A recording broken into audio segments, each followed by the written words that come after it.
예수님의 부활이 역사적 사건임에도 믿어지지 않는 것은 영적으로 깨어있지 못하고 말씀 안에 바로 서지 못하고 부활의 주님을 인격적으로 만나지 못한 까닭입니다. 막달라 마리아로부터 예수님의 시신이 없어진 사실을 전해 들은 베드로와 요한은 그 즉시 예수님의 무덤으로 달려갔습니다. 도착은 요한이 먼저 했지만 무덤 안으로 먼저 들어가 살피는 것은 베드로였습니다. 또 그 흔적을 보고 먼저 예수님의 부활을 확신한 사람은 베드로가 아니라 또 요한이었죠. 누가 먼저 예수님을 알고 누가 먼저 교회를 다니고 누가 먼저 성경을 배웠는가 보다 중요한 것은 그것을 누구보다도 확실하게 믿고 있느냐 하는 것입니다. 믿을 때 의미가 생기는 것이지 믿지 않으면 하나도 의미가 없는 것입니다. 믿음은 먼저 된 자를 나중되게 하고 나중된 자를 먼저 되게 하는 것이죠. 저는 저와 여러분이 믿음으로 하루하루 사실 수 있게 되기를 주님의 이름으로 소망하고 축복합니다. 어제 본문 10절에 보면 이에 두 제자가 자기들의 집으로 돌아가니라 그랬습니다. 무덤 안을 이렇게 살펴본 베드로와 요한이 다른 제자들과 함께 머물고 있던 숙소로 돌아간 것이죠. 가서 이 사람들이 뭘 했을까요? 자신들이 본 대로 무덤 안의 상황을 다 설명을 했겠지요. 그리고 그 둘 중에 최소한 요한은 예수님이 부활하셨다. 제자들에게 그렇게 이야기했을 것입니다. 그때 제자들의 반응이 어땠을까요? 오늘 본문 19절 말씀 보시면 이날 곧 안식 후 첫날 저녁 때에 제자들이 유대인들을 두려워하여 모인 곳의 문들을 닫았더니 모인 곳의 문들을 닫았더라 했습니다. 당시 유대인의 가옥은 2중 3중으로 이렇게 문이 되어 있었는데 바깥문, 안에문, 중간문 모든 문들을 다 고로 잠그고 제자들이 방 안에 숨어 있었습니다. 표면적으로는 오늘 말씀에 유대인들에게 잡혀갈까 봐 두려워서 그랬다 그렇게 써 있지만 그 근원적인 이유는 예수님의 부활을 믿지 않았기 때문이죠. 부활을 믿었으면 여러분 사람들이 두려웠겠습니까? 두려워하지 않았겠죠. 두려움의 근원은 여러분 불신입니다. 환경 때문에 두려운 게 아니에요. 우리는 환경 바라보면서 두려움 갖고 그러지만 사실은 그 두려움의 근원은 환경이 아닙니다. 두려움의 근원은 뭐예요? 불신이에요. 믿음이 없기 때문에 두려운 것입니다. 환경 때문에 두려운 게 아니라 믿음이 없기 때문에 그 환경 너머에 계신 예수님 그 너머에 계셔서 역사하시는 하나님을 바라보지 못하기 때문에 우리가 두려운 것이지 그 환경 자체가 두려운 게 아니라는 거예요. 제자들이 닫은 문은 여러분 불신의 문이고 두려움의 문이었어요. 그런데 그때 예수님께서 제자들을 찾아오시죠. 두려워 떨고 있는 제자들 찾아오셔서 제자들의 한중간에 서셨어요. 그렇습니다. 예수님은 이렇게 먼저 찾아오시는 분이시죠. 예수님은 2중 3중의 문이 닫혀 있었지만 아무런 제약도 받지 않으시는 것을 오늘 말씀 가운데서 보게 되죠. 예수님에게는 능치 못함이 없으세요. 믿습니까? 이것이 여러분 마음속으로 확증되시기를 주님의 이름으로 소망합니다. 그리고 그 예수님께서 여러분 마음 한 중심에 지금 와 계시다고 하는 사실 또한 마음속에 확증되시길 바랍니다. 그럴 때 우리 마음 가운데 두려움이 다 사라지는 거 아니겠어요? 근심, 걱정, 염려가 다 사라지고 나를 옥죄는 환경 너머에 주님이 제대로 보여지는 거 아니겠습니까? 예수님이 왜 찾아오셨을까요? 두려움에 사로잡혀 있는 제자들에게 평강 주시기 위해서 찾아오셨습니다. 말씀 보시면 예수께서 오사 가운데 서서 이르시되 너희에게 평강이 있을지어다. 여러분 평강이 두려움을 물리치는 능력입니다. 두려움을 물리치는 평강은 의지적으로 또 어떤 환경적인 변화로 얻을 수 있는 것이 아닙니다. 그래서 성경에서는 뭐 말씀하세요? 세상이 줄 수 없는 평강이다. 내가 너에게 주는 평강은 세상이 줄 수 없는 평강. 하늘로부터 내려오는 오직 주님만이 주실 수 있는 그 평강이 두려움을 물리칠 수 있는 능력이 되는 거죠. 또 이 평강은 부활의 주님을 만나야만 얻을 수가 있습니다. 20절에 보시면 이 말씀을 하시고 손과 옆구리를 보이시니 제자들이 주를 보고 기뻐하더라 했습니다. 이 같은 내용을 다루고 있는 누가복음에서는 이 장면이 보다 상세하게 이렇게 기록되어 있는데 예수님이 제자들에게 처음부터 이 손과 옆구리의 이 상처들을 보여주신 것이 아닙니다. 부활하신 예수님을 처음 본 제자들은 기뻐한 것이 아니고 유령이라고 생각해서 더욱더 두려워했습니다. 가뜩이나 유대인들에게 잡혀가지는 않을까 두려운 마음의 상태에 있었는데, 그래서 문을 꼭꼭 걸어 잠그고 있었는데 그 한중간에 유령이 나타났다고 생각하니까 그 마음에 얼마나 더 요동이 쳤겠어요. 그러자 예수님께서 그들을 안심시키시기 위해서 손과 옆구리를 다 보여주신 거예요. 내가 부활했다 이 사실을 보여준, 난 유령이 아니다, 내가 부활한 거다, 이렇게 보여주신 거죠. 그리고 안심시켜 주시니까 그때 가서 비로소 제자들이 기뻐한 모습을 여기 말씀 가운데 이렇게 기록하고 있는 것입니다. 예수님을 믿지만 여전히 우리 마음속에서 제자들처럼 이렇게 두려움이 있지는 않습니까? 부활의 능력과 소망으로, 부활의 주님을 정말 인격적으로 만남으로 말미암아 그 두려움이 다 떠나가게 되기를, 그래서 여러분 안에 평강이 가득하게 되기를 주님의 이름으로 축복합니다. 부활의 주님을 만나야지 되는 거예요. 부활의 주님. 막연히 내가 예수 믿는다 하는 것 가지고는 안 되죠. 내가 예수님을 믿는다고 고백했으니까 나는 천국 가겠지 하는 생각으로는 안 됩니다. 정말 예수님이 부활하신 사실이 역사적 사건으로 믿어지고 나도 예수님처럼 반드시 부활할 것이다 라고 하는 확신이, 그게 예수님, 부활하신 예수님을 인격적으로 만나는 것 아니겠습니까?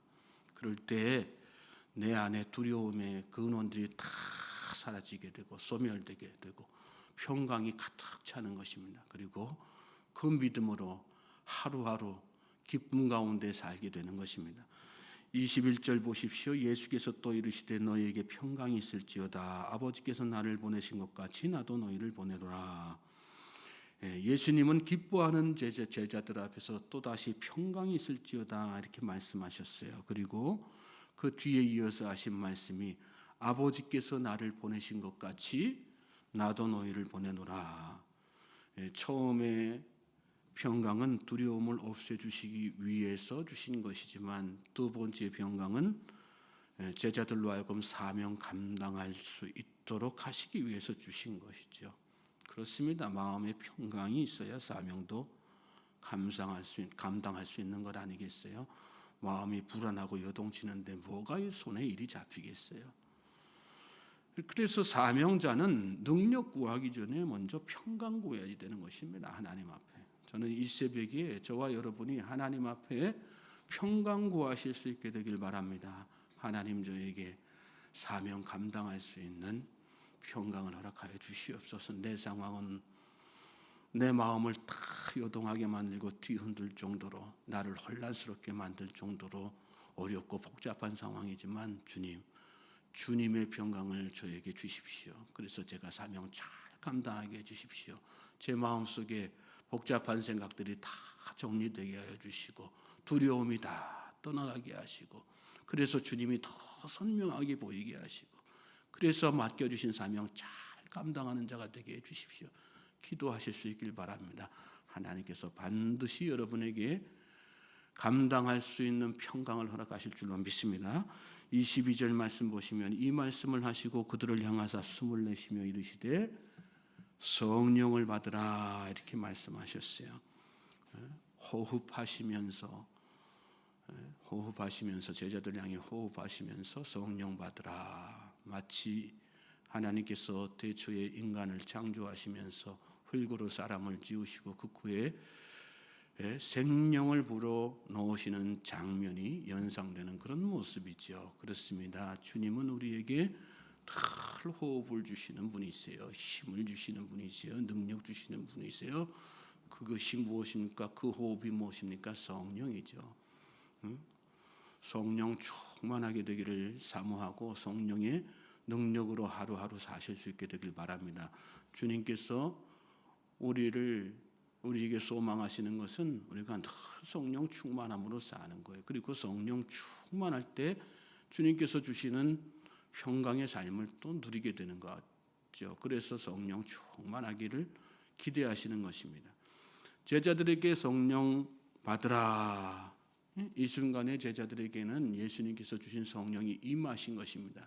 그러면 우리 마음속에 한 가지 의문점이 생기죠. 우리가 분명히 그동안에 배우기로는 제자들이 성령 받은 게 오순절 때 성령 받았다 이렇게 생각해오고 배웠지 않습니까? 그러면 그 오순절 사건 이전에 예수님이 이렇게 성령 주신 것은 무슨 의미를 가지고 있는 걸까요? 제자들은 이때 성령 받은 게 맞는 걸까요? 그렇습니다. 예수님께서 분명히 성령 주셨어요. 성령 받으라 말씀하시고 호흡을 내쉬셨잖아요. 그럼 성령이 그들에게 임한 거죠. 다만 한 가지, 오순절 때를 위해서 나중에 예수님 부활 승천하시면서 너희들 예루살렘 떠나지 말고 성령 받기 위해서 약속하신 것 받기 위해서 열심히 기도하라 말씀하신 이유는 성령 충만한 상태가 되기를, 그래서 더 열심히 기도하라 그렇게 말씀하신 거죠. 이 말씀을 오늘 우리 삶 가운데 적용해 보면 우리가 더 이 말씀을 실질적으로 깨달을 수 있어요. 우리가 예수님을 믿으면 우리가 배운 바로는 다 그렇지 않습니까? 우리가 예수님을 구주로 영접한 그 순간에 예수님께서 우리 안에 들어와 계신다. 어떤 모습으로 들어와 계시는 거예요? 성령의 모습으로 우리 안에 들어와 계시는 거잖아요. 그런데 그럼에도 불구하고 우리가 날마다 성령 받기를 구해야 된다. 또한 우리가 말씀을 통해서 배우고 또 그렇게 기도 생활하지 않습니까? 그 이유가 뭘까요? 성령이 안 계셔서가 아니라 그 성령이 내 안에 충만하게 역사해서 내 삶을 완전하게 지배해서 성령의 사람으로 하나님께서 원하시는 대로의 삶의 어떤 인격적 변화, 말의 변화, 삶의 변화를 갖기 위해서 그렇게 충만한 상태 되기 위해서 그래서 기도해야 되는 거죠. 제자들에게도 마찬가지였어요. 예수님께서 이 순간에 성령 받으라 말씀하심으로 말미암아 제자들에게 성령이 임했습니다. 그러나 그럼에도 불구하고 그들의 삶에 완전한 인격적 변화는 이 순간에 갖지 못하잖아요.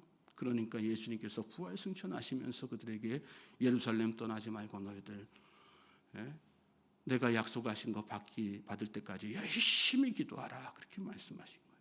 저는 저와 여러분이 오늘 이 새벽에서 그런 기도의 제목 가지고 열심히 기도하실 수 있길 바랍니다.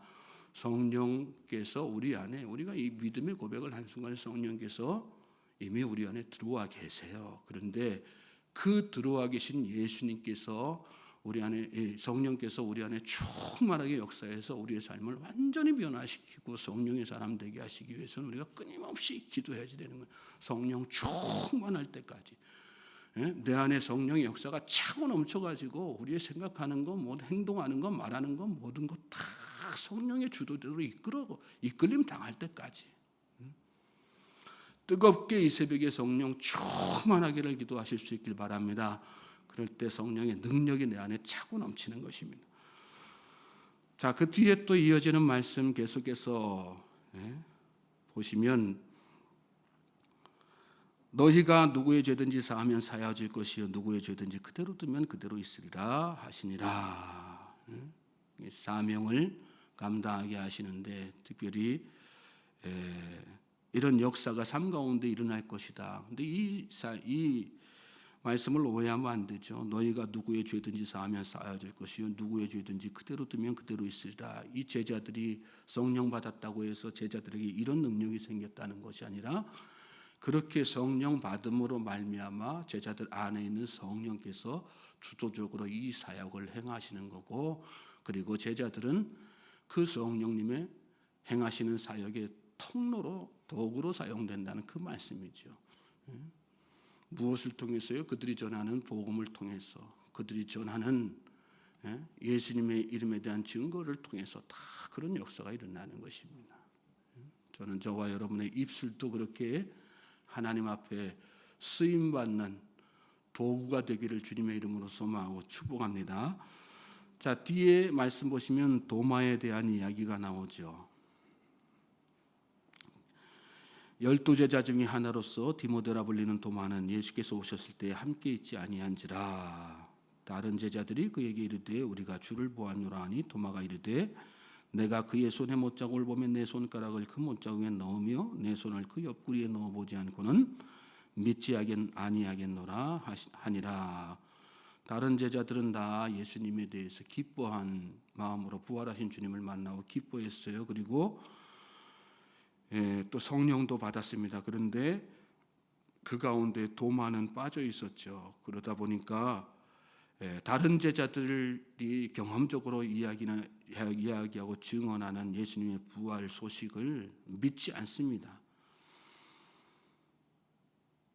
내가 그의 손에 못자국을 보면 내 손가락을 그 못자국에 넣으면 내 손을 그 옆구리에 넣어보지 않고는 믿지 않으겠노라. 절대로 난 믿을 수 없다는 강력한 불신의 의지를 갖다가 여기 표현한 것이죠.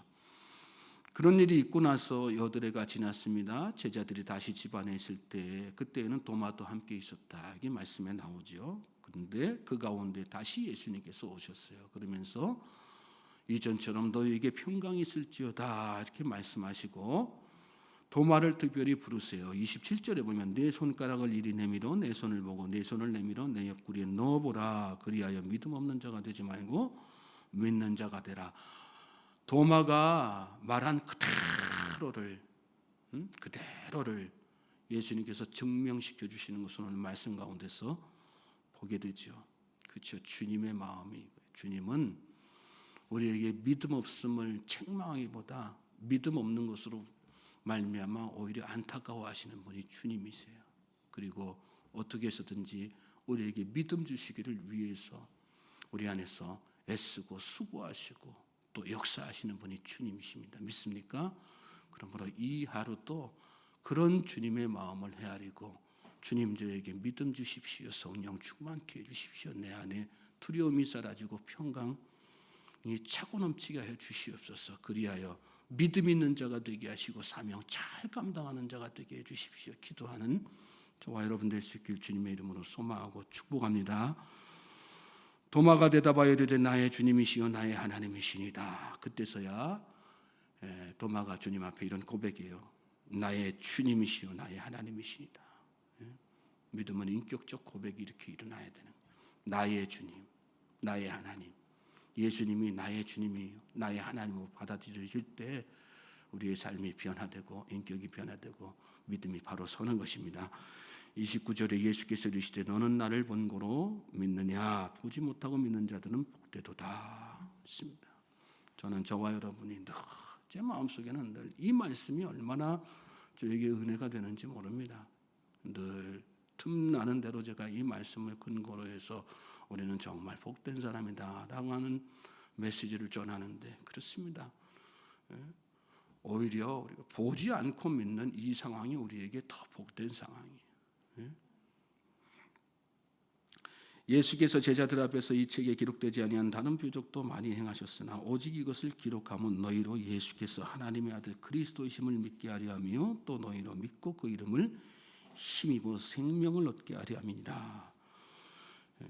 요한이 이 책을 이렇게 장황하게 기록한 목적에 대해서 이야기하는 거죠. 다른 표적들도 많이 있지만 그러나 특별히 이 내용들을 기록한 이유는 우리 안에 믿음 생기기 위해서 생명의 삶을 살게 하기 위함이라. 우리가 오늘 이 하루도 말씀을 읽고 묵상하는 최종적인 목적은 다른 데가 있는 것이 아닙니다.